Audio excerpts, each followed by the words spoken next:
morning, everyone. Today, the Federal Reserve took a number of actions to support American families and business and the economy overall, and to promote the flow of credit as we weather disruptions caused by the coronavirus. The virus is having a profound effect on people across the United States and around the world. On behalf of my colleagues at the Federal Reserve, our first concern is for those who have been harmed. Families, businesses, schools, organizations, and governments at all levels are taking steps to protect people's health. These measures, which are essential for containing the outbreak, will nonetheless understandably take a toll on economic activity in the near term. While the primary response to this challenge will come from our healthcare providers and policy experts, economic policymakers must do what we can to ease hardship caused by the disruptions to the economy and to support a swift return to normal once they have passed. The Federal Reserve's role is guided by our mandate from Congress to promote maximum employment and stable prices for the American people, along with our responsibilities to promote the stability of the financial system. Today, we reduced the target range for our policy interest rate by 1 percentage point, bringing it close to zero, and said that we expect to maintain the rate at this level until we're confident that the economy has weathered recent events and is on track to achieve our maximum employment and price stability goals. In addition, we took other actions to support the flow of credit to households and businesses. Before describing our actions more fully, I will share how my colleagues and I currently view the economic outlook. The economy came into this challenging period on a strong footing. The unemployment rate was 3.5% in February and has been at or near half-century lows for almost 2 years. Job gains have been running at a solid pace, well above what is needed to provide jobs for new entrants into the labor market. Participation in the labor force by people in their prime working years remained near its highest rate in more than a decade. And wages have been rising, particularly for lower-paying jobs. Overall economic activity has been expanding at a moderate rate, even though weak growth abroad and trade developments have been weighing on some sectors. U.S. banks are strong, have high levels of capital and liquidity, and are well positioned to provide credit to households and businesses. Against this favorable backdrop, the virus presents significant economic challenges. Like others, we expect that the illness and the measures now being put in place to stem its spread will have a significant effect on economic activity in the near term. Those in travel, tourism, and hospitality industries are already seeing a sharp drop in business. In addition, the effects of the outbreak are restraining economic activity in many foreign economies, which is causing difficulties for U.S. industries that rely on global supply chains. The weakness abroad will also weigh on our exports for a time. Moreover, the energy sector has recently come under stress because of the large drop in global oil prices. Inflation, which has continued to run below our symmetric 2% objective, will likely be held down this year by the effects of the outbreak. Financial conditions have also tightened markedly. The cost of credit has risen for all but the strongest borrowers, and stock markets around the world are down sharply. Moreover, the rapidly evolving situation has led to high volatility in financial markets as everyone tries to assess the path ahead.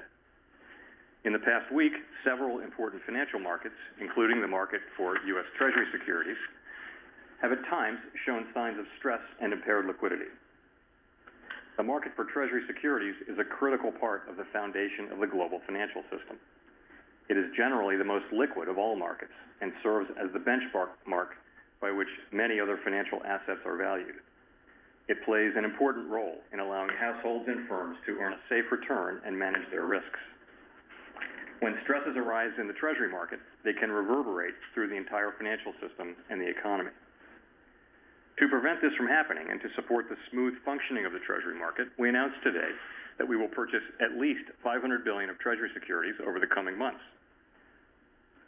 Similar stresses have also emerged in the market for agency mortgage-backed securities, which is closely linked to the Treasury market and critically supports the ability of people to get a mortgage, to buy a house, or refinance an existing mortgage. To improve the functioning of this market and to ensure the effective transmission of monetary policy to borrowers in the economy, We will also purchase at least $200 billion of agency mortgage-backed securities over coming months and immediately cease the runoff of these securities in our portfolio. While the primary purpose of these securities purchases is to restore smooth market functioning so that credit can continue to flow, the purchases will also foster more accommodative financial conditions.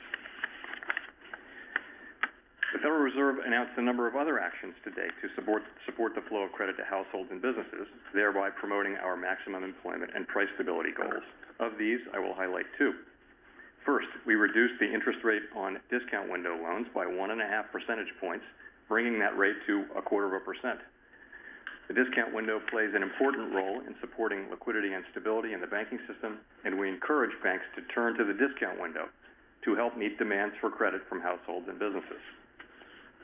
To make the discount window more effective, we will also offer discount window loans for periods up to 90 days.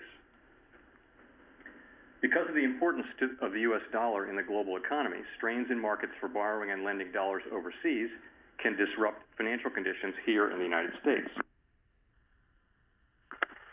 To guard against such disruptions, the Federal Reserve maintains swap lines with 5 major central banks. When dollar funding pressures emerge abroad, those central banks can contain the pressures in their jurisdictions and prevent them from impeding the flow of credit here at home. To address potential pressures in these markets during the current period of elevated uncertainty, we made a coordinated announcement with the Bank of Canada, the Bank of England, the Bank of Japan, the European Central Bank, and the Swiss National Bank to reduce the pricing on our dollar swap lines. In addition, our central bank counterparts will begin offering dollars to institutions in their jurisdictions for a term of 84 days, in addition to the usual 1-week operation. These long-standing arrangements carry no risk to the Federal Reserve or to the American taxpayer. I won't go into detail on the other actions we took today, but they involved eliminating reserve requirements for banks and encouraging banks to make use of intraday credit with the Federal Reserve and to use their capital and liquidity buffers as they support lending to households and businesses. The actions we have announced today will help American families and businesses, and indeed our entire economy, weather this difficult period and will foster a more vigorous return to normal once the disruptions from the coronavirus abate. We will continue to closely monitor economic and financial developments and their implications for the economic outlook. We are prepared to use our full range of tools to support the flow of credit to households and businesses, to help keep the economy strong, and to promote our maximum employment and price stability goals. Finally, let me note that today's FOMC meeting was in lieu of the meeting scheduled for next Tuesday and Wednesday. Thank you. I'll be happy to take a few of your questions. The chair will now take some questions. Please dial *1 on your phone to indicate you want to ask a question. You will be unmuted when you are called on.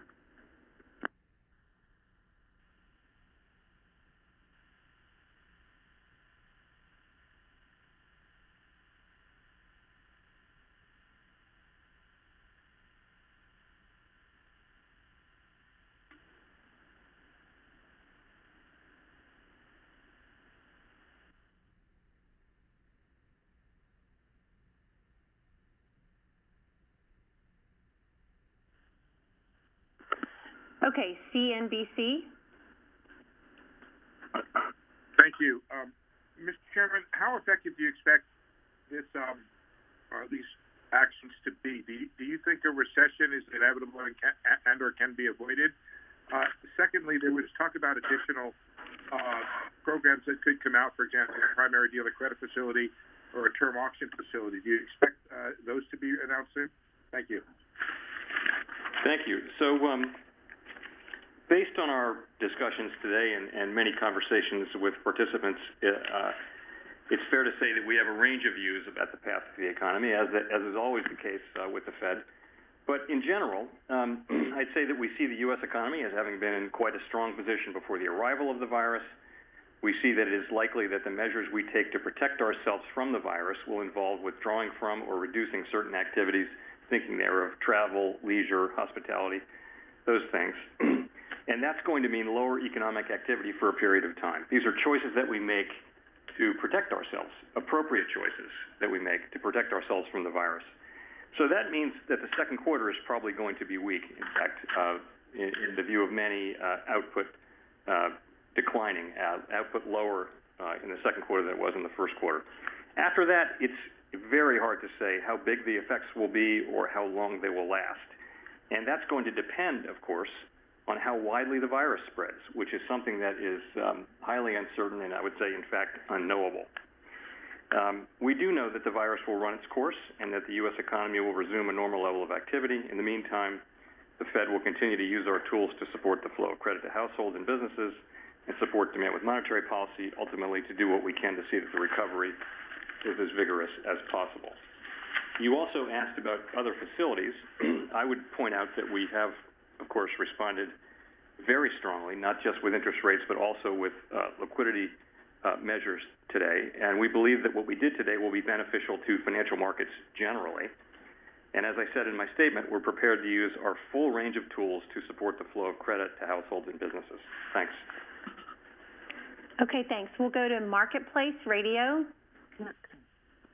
Hi, Nancy Marshall-Genzer with Marketplace. Chair Powell, I'm wondering, are you considering negative interest rates at this point? Is there a scenario in which you think that would be appropriate? So as I've noted on a number of occasions, really, the committee, as you know, we did a year-plus long study of our tools and strategies and communications.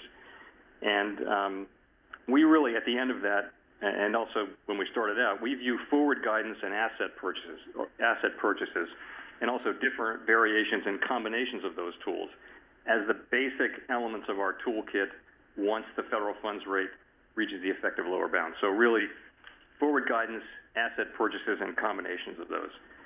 You know, we looked at negative policy rates during the global financial crisis. We monitored their use in other jurisdictions. We continue to do so.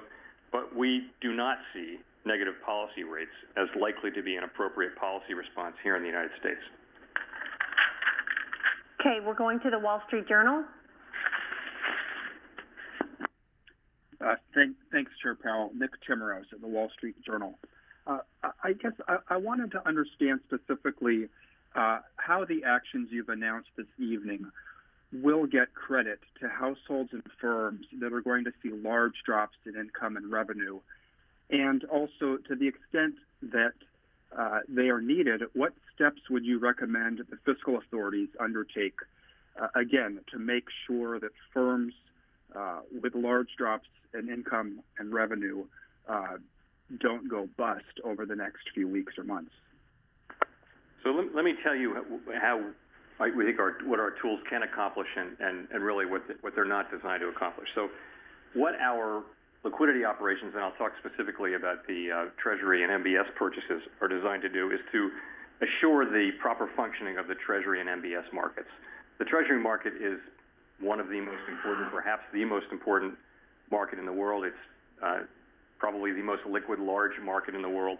The MBS market is very important. It's closely linked to the Treasury market, and it's the way that our monetary policy decisions flow through to borrowers in the real economy. So two very important markets, and they had reached levels of very high illiquidity, and to the point where we, as you know, last week we offered financing, very large amounts of financing, and after that we bought assets across the curve to try to support liquidity and return to normal function.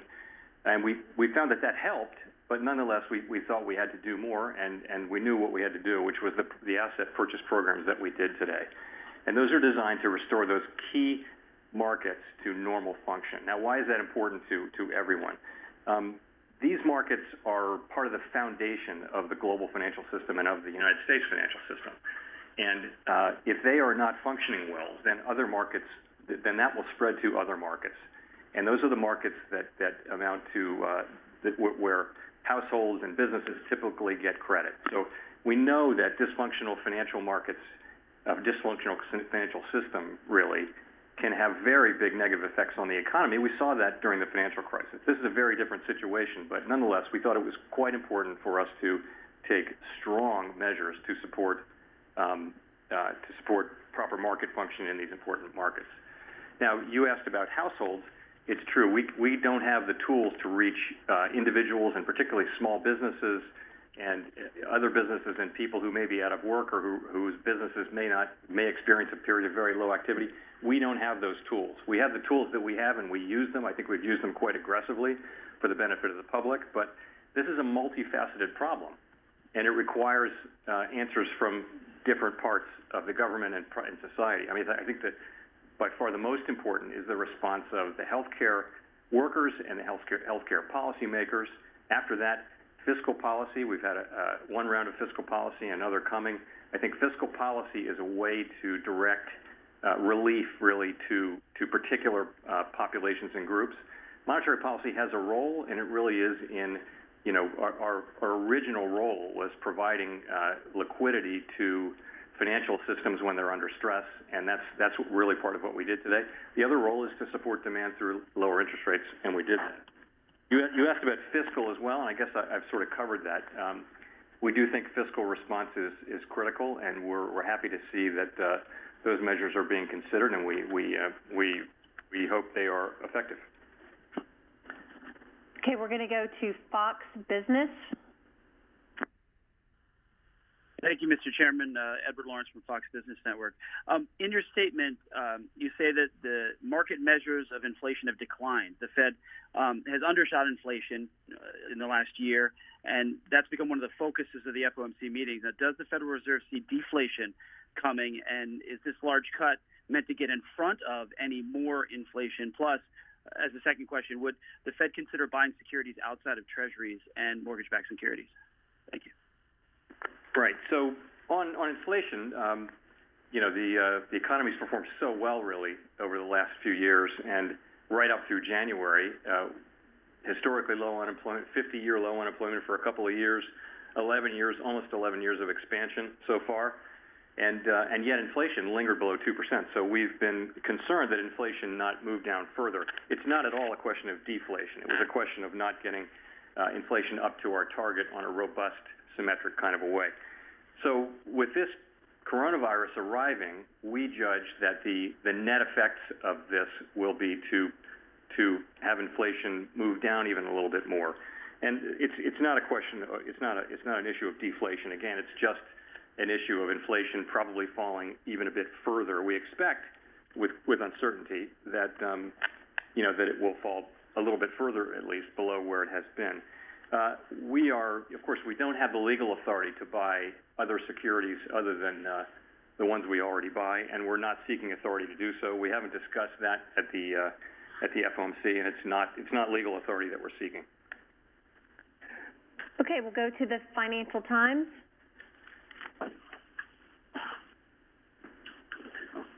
Thank you, Chair Powell. This is Brendan Greeley with the Financial Times. You have talked about the mortgage-backed security purchases and the Treasury purchases as a stability operation. I'm pretty sure that every person on this call has an editor asking to determine whether or not this is quantitative easing. How do we draw a distinction between these asset purchases and something you may do in the future that is explicit quantitative easing? Or can we think of this as the first step in quantitative easing? So what I can tell you definitively is what the purpose of the asset purchases was, and I mentioned this in my statement. And it really is to support the availability of credit in the economy, households and businesses, and thereby support the overall economy. How do they do that? They do that by supporting proper market functioning in the Treasury market and the MBS market.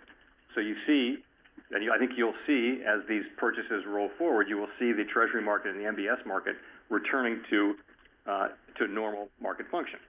And that will actually support economic activity. That will be a positive for economic activity. In terms of what it's labeled, that's of less interest to me. I really think we are very clear in our minds what we're doing this for and what the logical effects would be, which would be both better market function and when there's better market function, it will be policy will be supporting the economy better. Okay, Bloomberg TV. Thank you, Mr. Chairman. I want to ask some timing questions here. First, on the whatever it is, QE or not QE. You talk in the press release about increase over coming months. Is there a timetable for that? How long are we talking about? $700 billion, obviously, over 2 months is a lot different from $700 billion over the course of a year.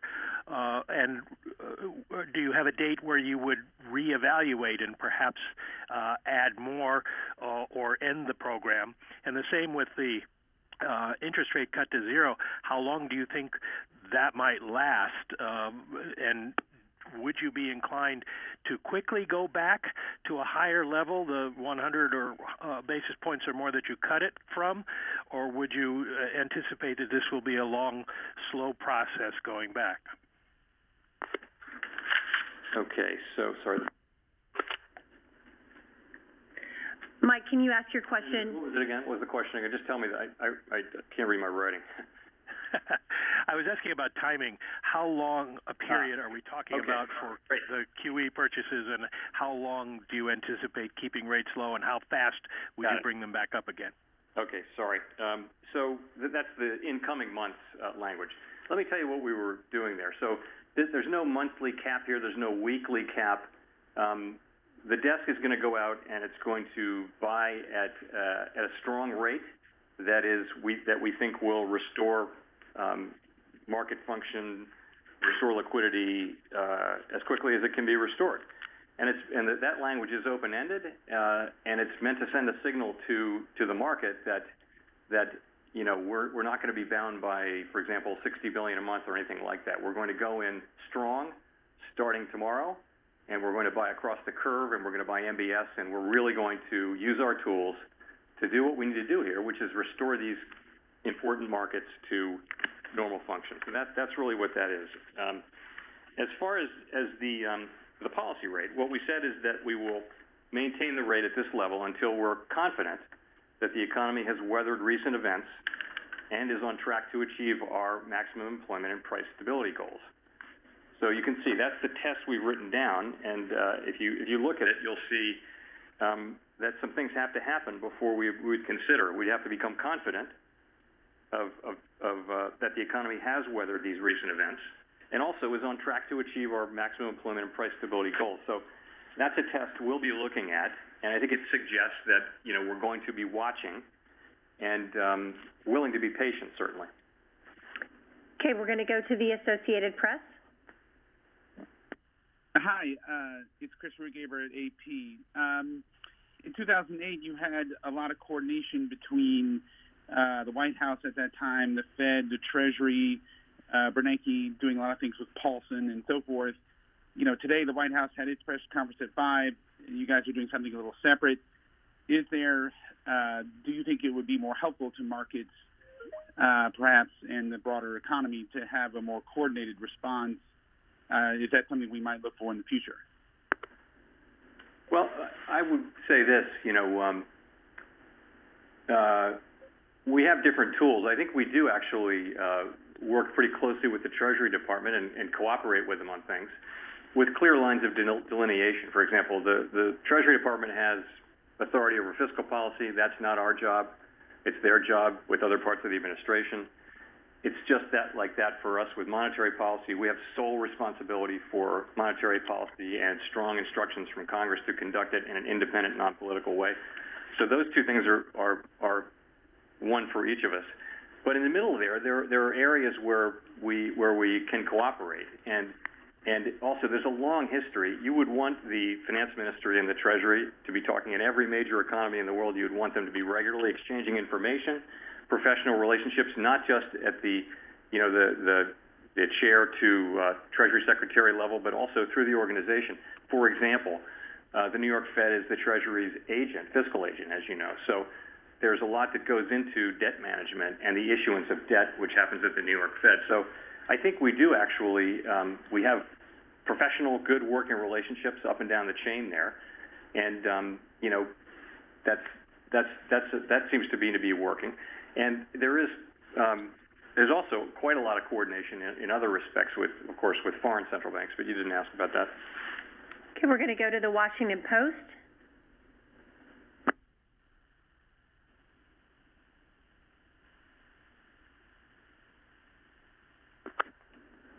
Washington Post, are you there?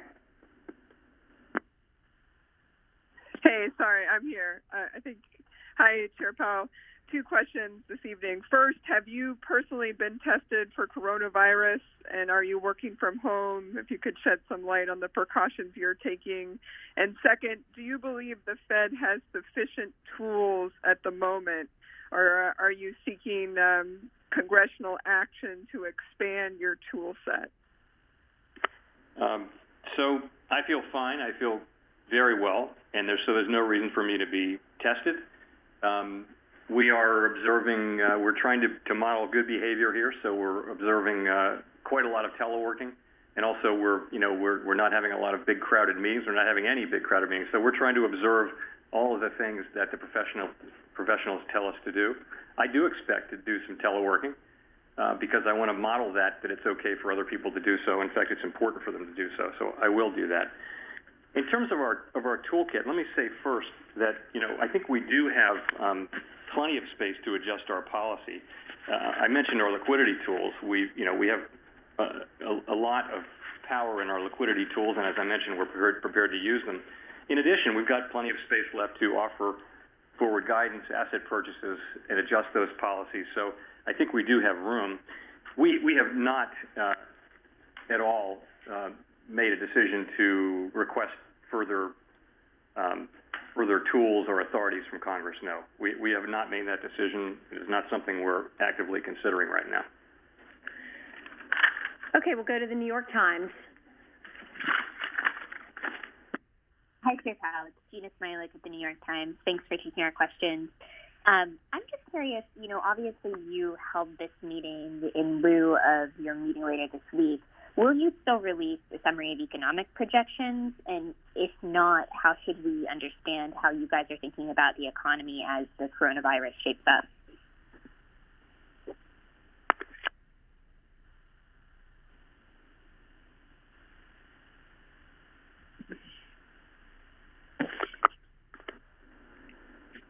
So, why no? I guess you're asking why no SEP and what's our forecast. So, a couple of reasons we didn't do an SEP. First, we decided on Thursday to move the meeting up by 3 days to today, and that's before the SEPs are generally filed. They hadn't been filled out, and we spent our time focused on getting ready to make these announcements. Second, and a number of FOMC participants had already reached out to make the point that the economic outlook is evolving on a daily basis, and it really is depending heavily on the spread of the virus and the measures taken to affect it and how long that goes on, and that is just not something that's knowable. So actually, writing down a forecast in that circumstance didn't seem to be useful, and in fact, it could have been more of an obstacle to clear communication than a help. I do expect that we'll return to the regular quarterly cycle in June, however. In terms of the forecast, so as I mentioned, we see the U.S. economy starting out strong from a strong position. Different as we talk through it today, people have a range of perspectives on the way the year is going to go. But I think there's a pretty broad sense that the second quarter will be a weak quarter with probably output declining a bit. After that, it becomes hard to say, what will happen in the third and fourth quarters and thereafter. And it's going to depend, again, on the path of the virus. So the thing we do know is that we'll be here doing our job and supporting the flow of credit and there to do what we can when the recovery comes to make it as vigorous as possible. Okay, now we'll go to Bloomberg News. Hi, Chair Powell. Craig Torres at Bloomberg News. You say the path of the economy more or less depends on the path of the virus. How important is fiscal policy now in determining whether this sudden stop in activity is long or short, and of high human consequence or little human consequence? And second, can you talk a little bit about what's on your dashboard for economic and financial indicators that you're going to be watching day to day? I know Vice Chair Clarida said that we should start seeing the data show up in April. What are you going to be watching, and what should we be watching? So in terms of fiscal policy, I think in the first instance, and you're seeing some of this now, the thing that fiscal policy and really only fiscal policy can do is reach out directly to affected industries, affected workers, and we've seen some of that. So that's an important job for fiscal policy. More broadly, after that, there's the question of broader fiscal stimulus, and I think that'll depend on the path of the economy. I think there's such a wide range of possibilities here that it's very hard to predict, but there could certainly be a need for that. Your second question was what was your second question? Yeah, it was on what indicators you're going to be looking at, financial and real. Well, I think in the very near term, going to be looking at the Treasury market function. We're really going to be looking to see that financial markets are returning to more liquid, more normal functioning. That is an essential part of our job. That is actually, that is the thing that central banks were originally designed to do, was to provide liquidity to financial systems in stress. So we take that job very seriously. It's probably the most important thing we're doing now is that. So we'll be watching that, and we'll be prepared to use our tools when and as appropriate to address, to support market functioning and really to support the flow of credit to households and businesses. Those are the things I'll be looking at. In terms of economic data, I think it's just so early. We're really looking. The economic data will follow the data on the spread of the virus. I think what happens during the spread of the virus is probably not going to tell you a lot about where the economy will be in 6 months. It's going to be because you probably have a bad quarter in the second quarter, but if things get better in the third quarter, that probably won't matter so much. We may be able to come back from that if it lasts longer.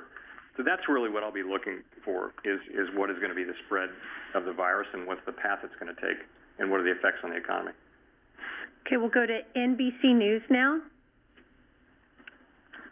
Hi, Chair Powell. This is David Gura from NBC News, and a lot of good questions here, so I'll turn to one that's more philosophical in nature. And you've talked a bit about the disruptions from the coronavirus outbreak and having lower economic activity for a period of time. I'm reckoning with the fact that my kid's going to be out of school until April 20th at the earliest, so we're feeling all this very, very acutely. But I wonder if you could just give us your perspective on the time horizon here and put that into some broader context, how you look at this and how anomalous this thing is with which you and your colleagues are going to have to reckon. That's my first question. The second is, we've seen a variety of tools here deployed over these last few weeks, and the market, which I know is something that you pay at least minimal attention to, has reacted negatively to some of that. What do you make of that? Going back to the question that was asked earlier about the toolbox and what's left in it, rates are low. Does that provoke any apprehension, any nervousness on your part that there are fewer tools therein?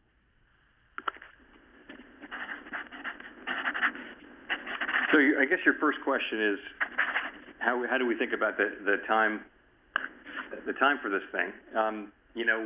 And the truth is we just don't know. And the experts we talk to will say that they don't know and that it's in fact unknowable. It's going to depend on a number of things. First, it's the measures that we take to with the social distancing and all the things businesses and schools and everyone's doing now.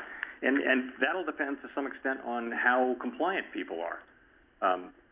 You can see that some countries have been able to, through aggressive measures and really high compliance, they've been able to bend the curve and do that. And whether we succeed or that's really the question. And I wouldn't I'll resist the impulse to guess. I really don't know what that will be.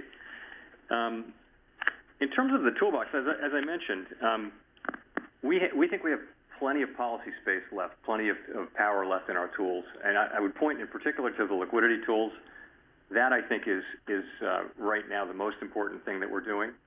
Our interest rates cuts will matter now to borrowers who will get some relief from our cuts, but they'll matter a lot more when the economy begins to recover. But in the forefront now are the liquidity tools and getting that job done well. In addition, as I mentioned, we have room to provide forward guidance, to do more asset purchases. I think there is room for us to do what we need to do. I would just close, though, by saying that typically fiscal policy does play a major role when there are downturns. You've seen that in many past downturns, and that's beyond just the automatic stabilizers. Sometimes fiscal policy comes in on a discretionary basis, and that will probably need to be the case here as well. Okay, we'll go to Politico. Hi, Victoria Guida with Politico. Thanks for doing the call. I just wanted to ask, do you see a bigger role here for the Financial Stability Oversight Council? With all the stress that's showing up in different markets, do you see risks to financial stability rising? Do you think there are some activities that FSOC might want to crack down on? And are you confident that there aren't any non-banks that are systemically important? So FSOC is really something that the Treasury Secretary chairs, and it's a big group. It's got a lot of people. I think it serves a good purpose. But you should know that we are, of course, in regular contact with the other regulatory agencies, constantly talking about what's going on in markets. There's a lot of information and conversation on an ongoing basis there, I would say.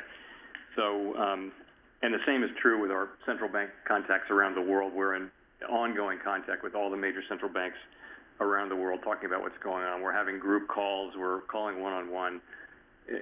So there's quite a lot of information being exchanged there. Then your question was non-bank SIFIs. Again, that's a judgment for the FSOC. I'm comfortable with the actions that we've taken, and if we do identify a systemically important non-bank institution, then we wouldn't hesitate to designate it. But although I guess now we're working more on activities, but we do still have the power to designate institutions. So, okay. Financial stability risks, are those rising? I'm sorry, the question was? Are risks to financial stability rising, given all the stress that's happening in financial markets? Well, yes, I would say, that's something that happens when markets are as volatile as they are. When you're having these big market movements while markets are trying to understand what's going on. They're trying to reach a view in high uncertainty, and that's why you see lots and lots of volatility. I think there's more risk to financial stability in an era like that than there is when things are really placid. And, we're going home at 4 o'clock and kind of bored over here. That's not the case right now. So financial stability, I would say those risks do rise in a time of high volatility, particularly a time where we're presented with a challenge that is kind of unique, really. It's not something we've all done before. I also want to add, though, that we're strongly focused on financial stability. We monitor it carefully. We've built a very resilient financial system. The banks are highly capitalized, lots of liquidity, much better at understanding and managing their risks. They're resilient to stress. So our financial stability focus, our focus on an event like this over the last 10 years will pay dividends in the sense that you have a much more resilient financial system than you've had before. Okay, we'll go to market news.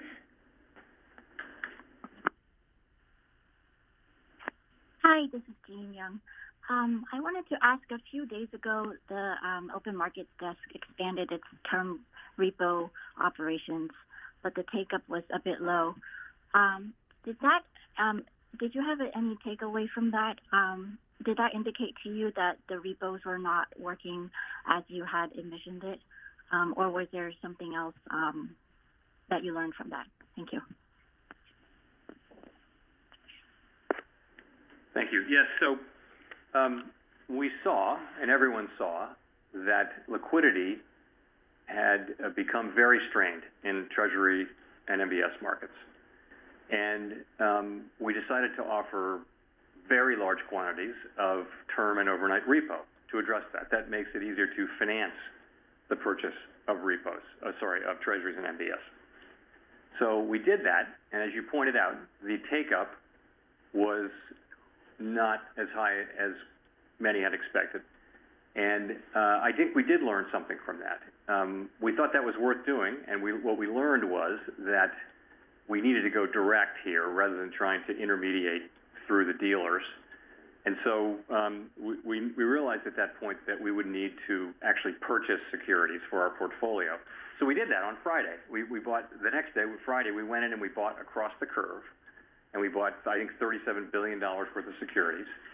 And then we saw what happened with that. We saw that market function improved a little bit, but still it wasn't what we needed. And that's why we brought together the full FOMC and had our meeting this afternoon and announced these measures this evening, which are strong measures with the broad support of the committee to provide really substantial amounts of liquidity. And I think you can see us working through different solutions and finding the one that we think really will work, and then acting quite vigorously, quite aggressively tonight to implement it.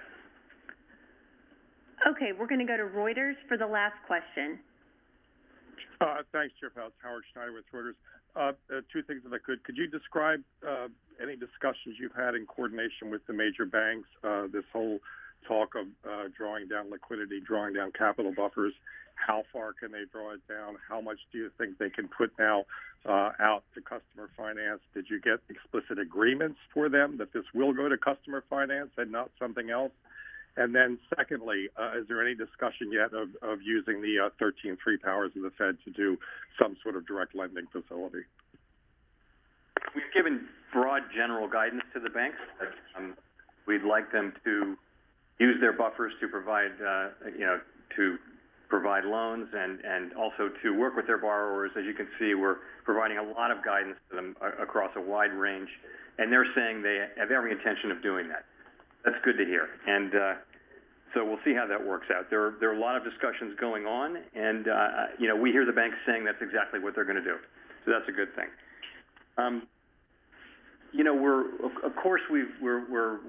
We have nothing to announce on 13.3 powers, but of course that's part of our playbook in any situation like this. So as I've said, we're prepared to use our authorities as is appropriate to support borrowing and lending in the economy, and hence to support the availability of credit to households and businesses.